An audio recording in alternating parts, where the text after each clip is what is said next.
Revenge with Karen. The day Greg called me too emotional was the same day I quietly rewired the company's budget forecast from my second monitor while he mispronounced synergy for the third time in a staff meeting. I just finished patching up yet another one of his expense report dumpster fires, a double-charged dinner at Morton's labeled Client Strategy Session, which somehow happened on a Sunday at 9 p.m. and included a $250 bottle of wine called the Guilt Trip. I sat there, smoothing out a pivot table like it was muscle memory, while he leaned back in his ergonomic throne and told me in front of a full room that my tone didn't reflect leadership alignment. I smiled, not because I agreed, but because it was either that or claw my way through the drywall. 8 years, that's how long I gave this company. I kept receipts, literally and metaphorically. I trained half the financial operations team, plugged holes in 3 failed audits, and once rewrote an entire cost report in the middle of a dental root canal because the VP forgot to tell us the board meeting got moved up. No one noticed. That was my role: be invisible, fix the numbers, never bleed. And now here comes Greg, new regional director, fresh from a job-hopping spree through 3 Fortune 500s and 1 failed crypto startup. His handshake had the texture of a wet napkin. His voice was always just a little too loud, like he was trying to sell you something you already owned. And his compliments, always 5% too personal. First week on the job, he called me dependable Jenna, like I was a kitchen appliance, said it in front of the CMO and winked. Second week, renamed the budget forecast doc operation Tight Pants. No one laughed, but he did at himself. And Mindy, his assistant, she giggled like she was contractually obligated. Third week, he accidentally sent me a Slack meant for her. Need you to book spa res for Fryson.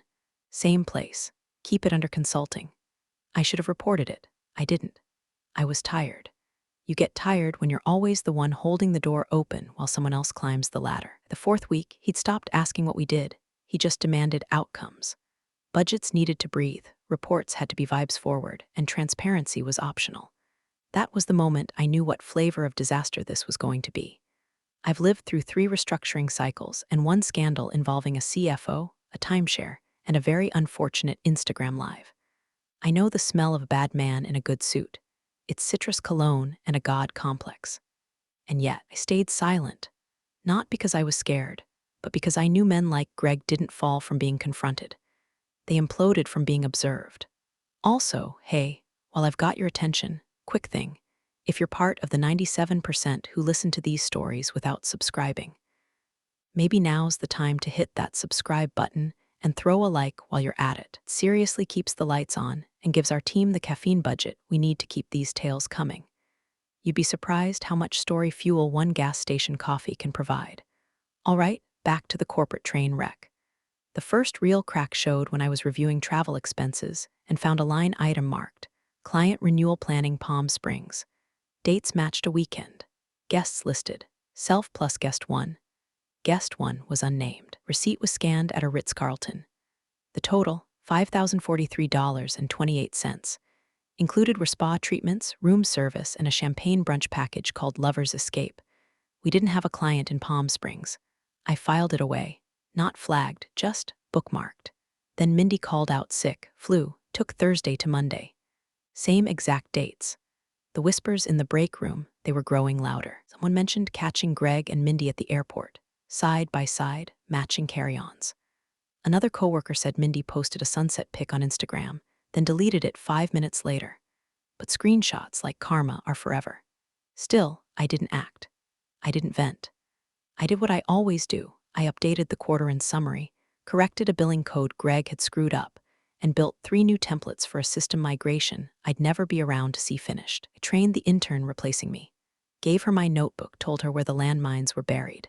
She cried. I didn't, because by then HR had already called me in, restructuring.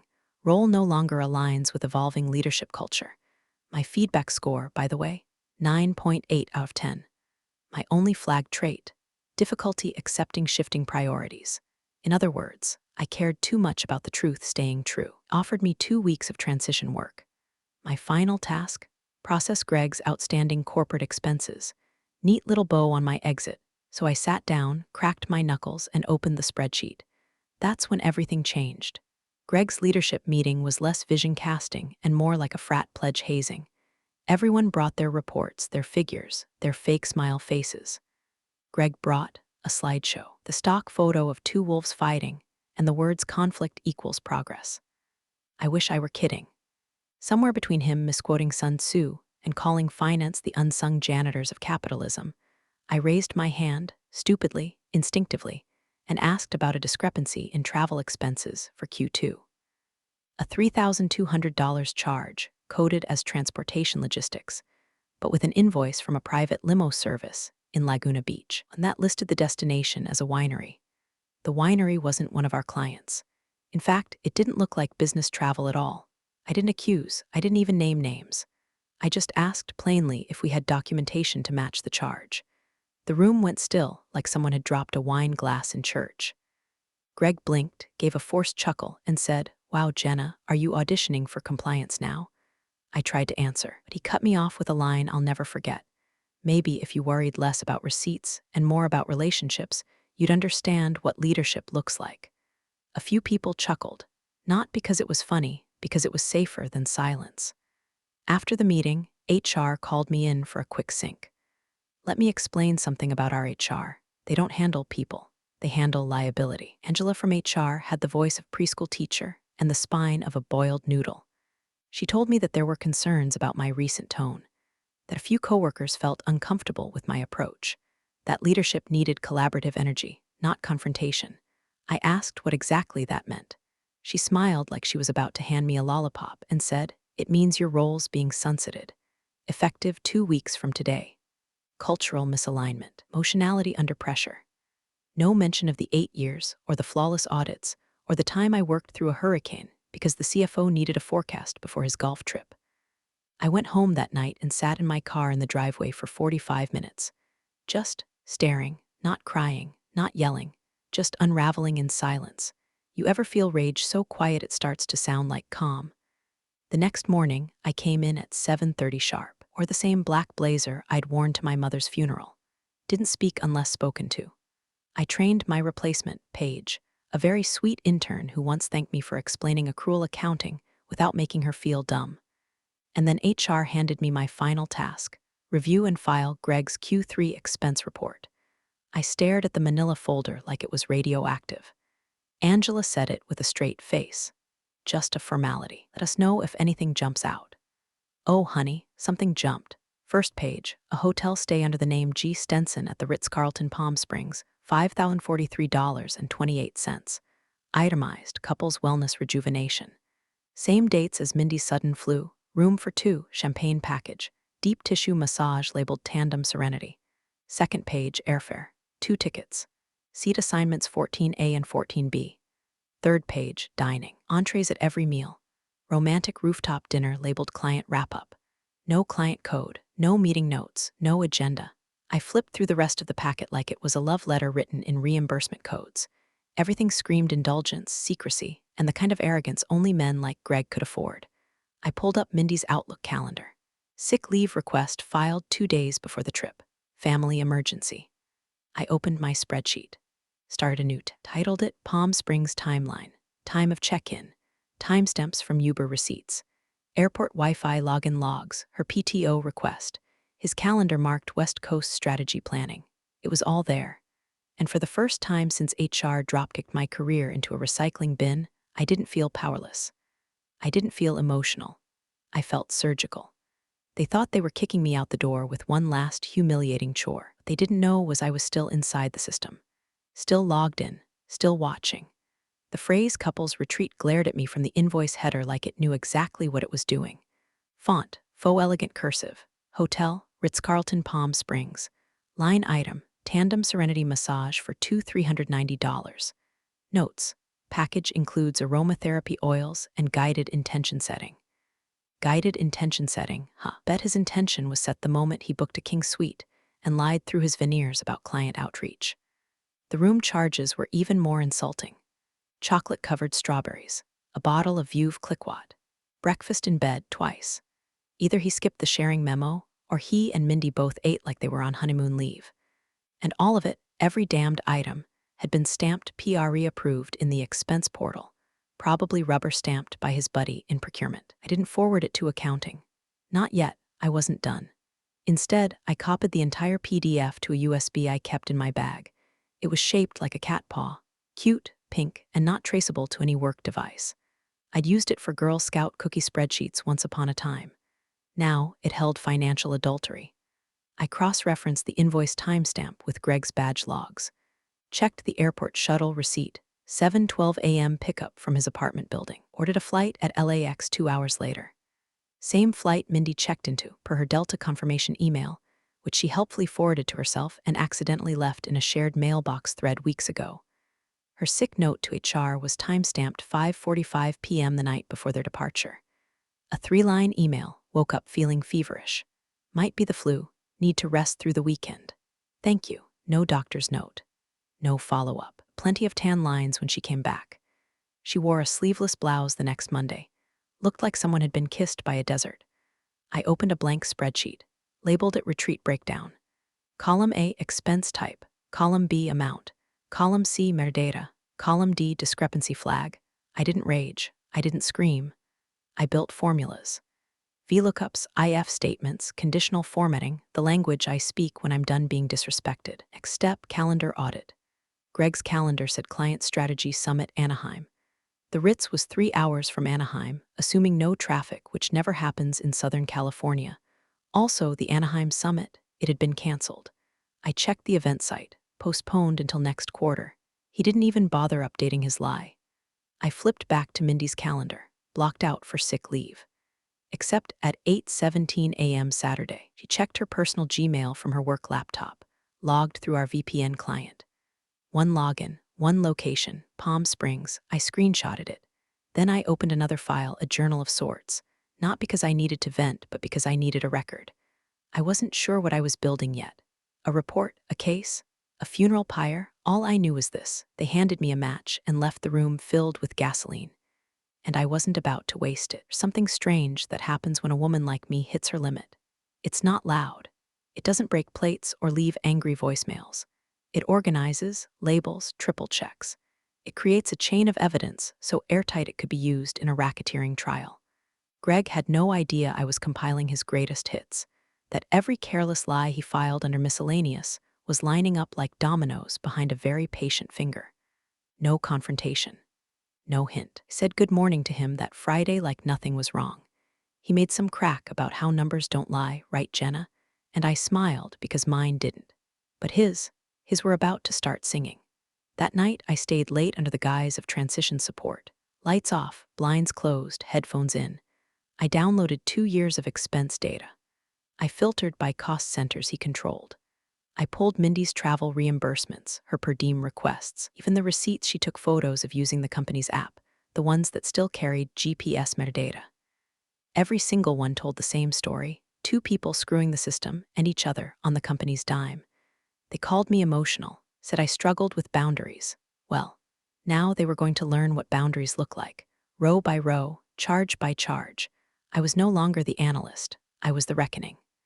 The next Monday, I stopped drinking coffee, switched to green tea, less jitters, sharper focus. I needed my hands steady for what came next.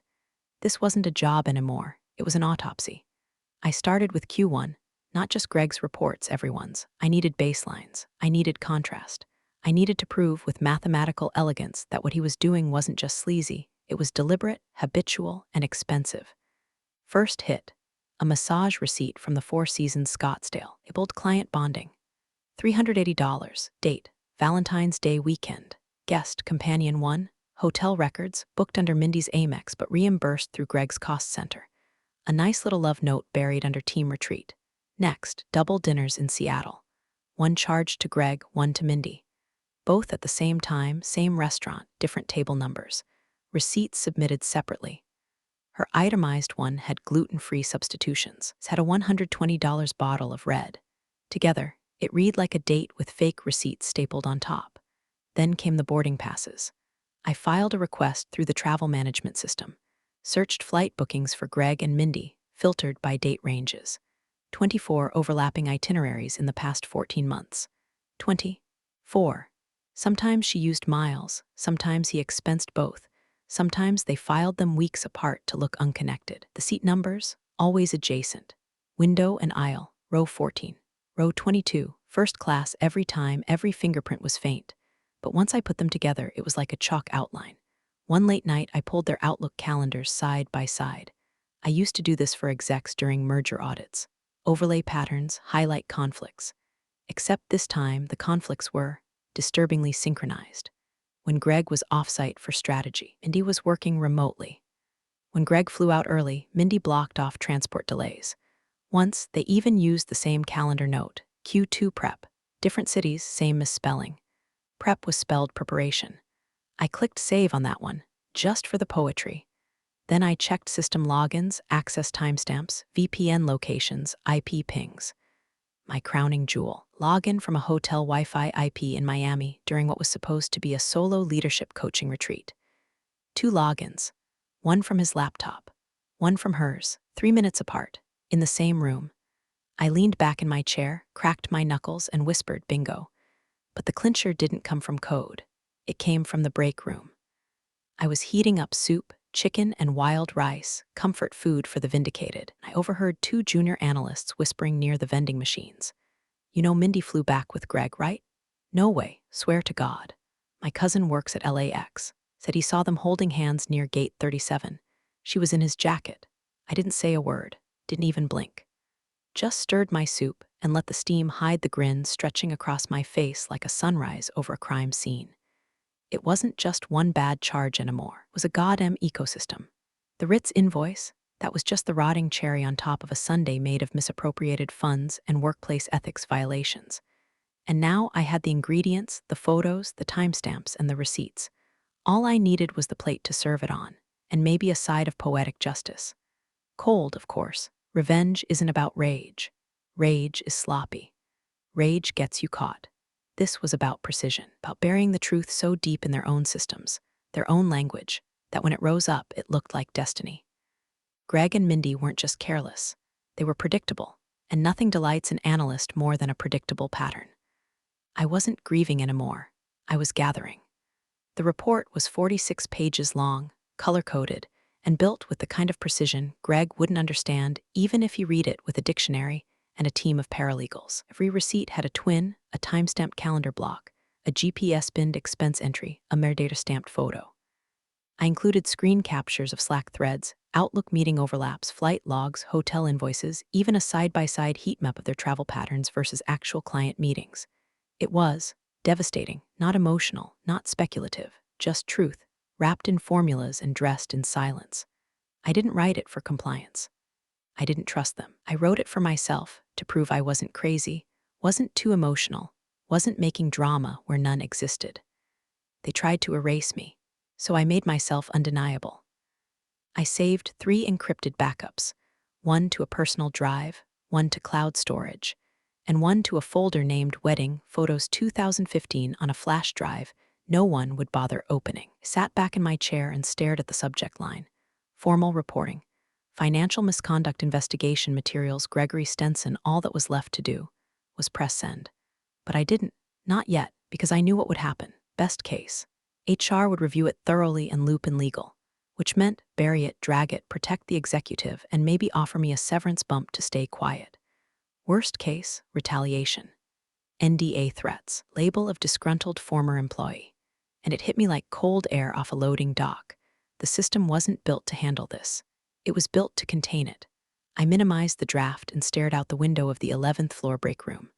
From there, you could see the city skyline, neat, sharp, orderly. Just like the lie they were living in. The lie I used to quietly patch up, over and over again. That's when I remembered the photo. Rick had pulled it up at the summer company picnic on his phone, drunk on rosé and ego. A candid shot of him and his wife on a sailboat in Lake Tahoe. He zoomed in so everyone could see the matching windbreakers. Karen and I do this thing every August, he'd said. Unplug, reconnect, his wife. Karen Stevens, blonde, 40s, sharp eyes. The kind of woman who baked PTA cookies with precision and wore tennis skirts like battle armor. I remember thinking, looks like she could gut a man and make it look like pilates. And suddenly, everything shifted. What if I stopped aiming at a system designed to forgive him? What if I aimed at the one person in his life who might actually care that his $5,000 strategic retreat included a lavender oil massage and a hotel room with one robe missing. My hands moved before I finished the thought. I opened his last expense email. One HR asked me to forward to accounting. I CC'd the standard finance review aliases. Then I added just one more address to the line, fingers trembling with something that wasn't fear. Karen Stevens at MECOM, no message, no explanation. Just a forwarded invoice titled, Subject, Reimbursement Confirmation Q3 Strategy Offsite Gregory Stenson. I hovered, paused, then I clicked send. It wasn't a weapon. It was a mirror. Let her see who she married. Let her hear the lies without my voice framing them.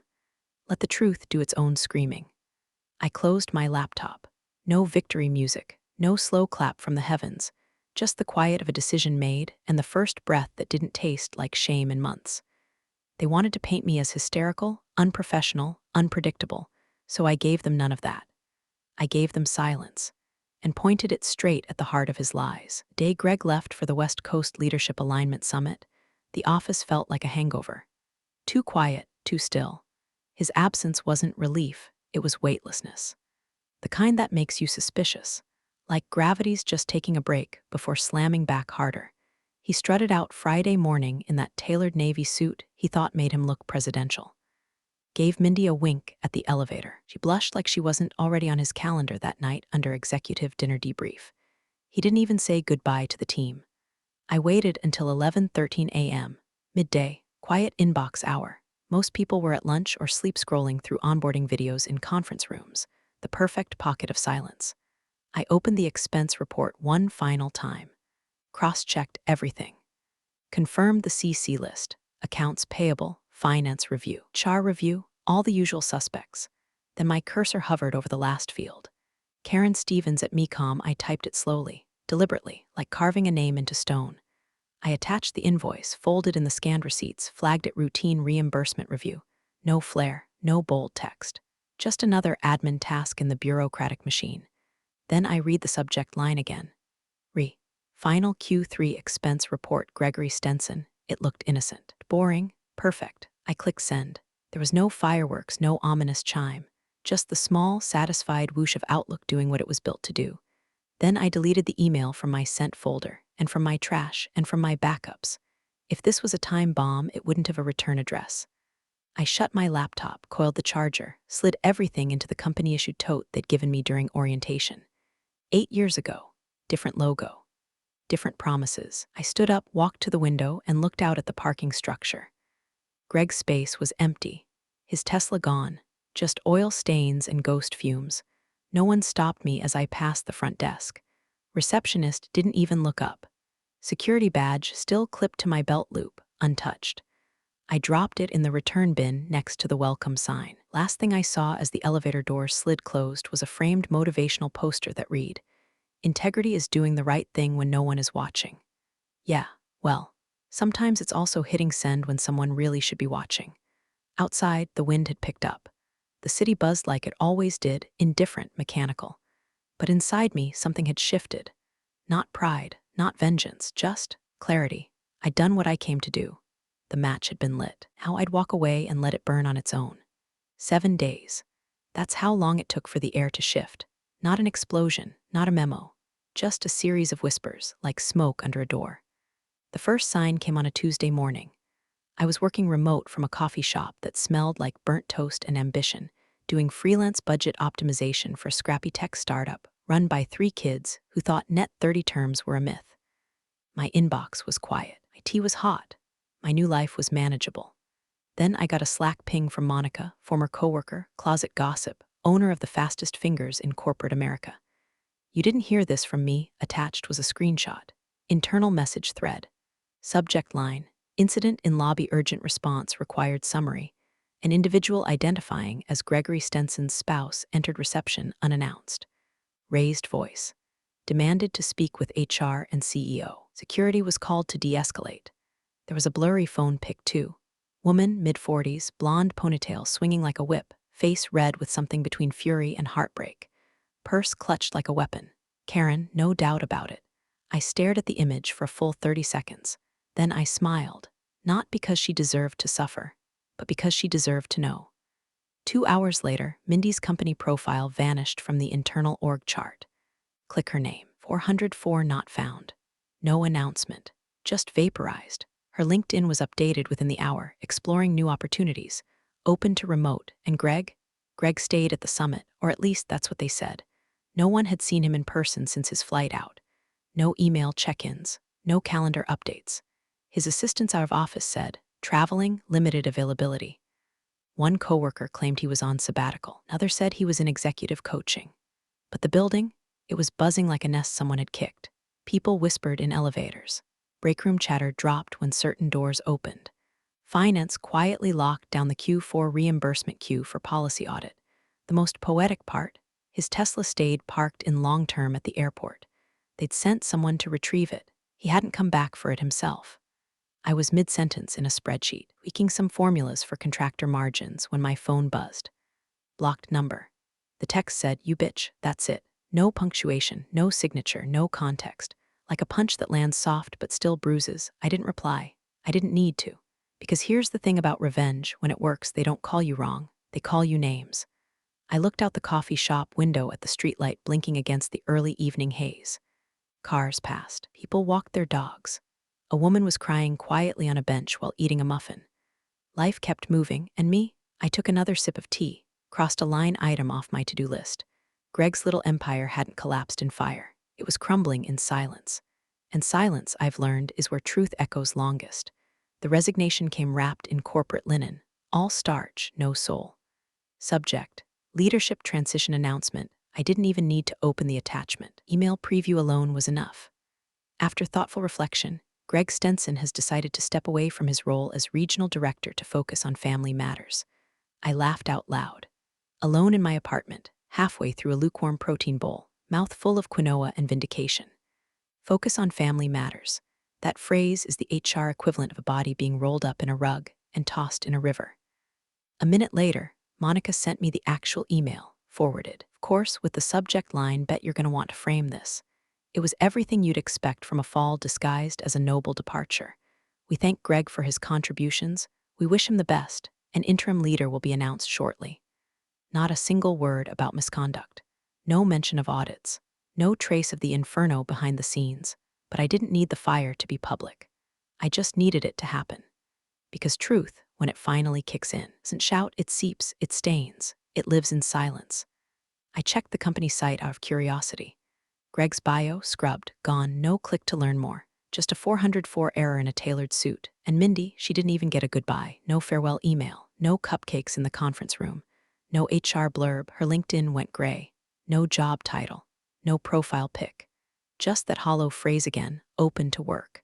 But the moment that really hit me, moment that made it all land, came 3 days later when I opened my notifications and saw a LinkedIn request from Karen Stevens.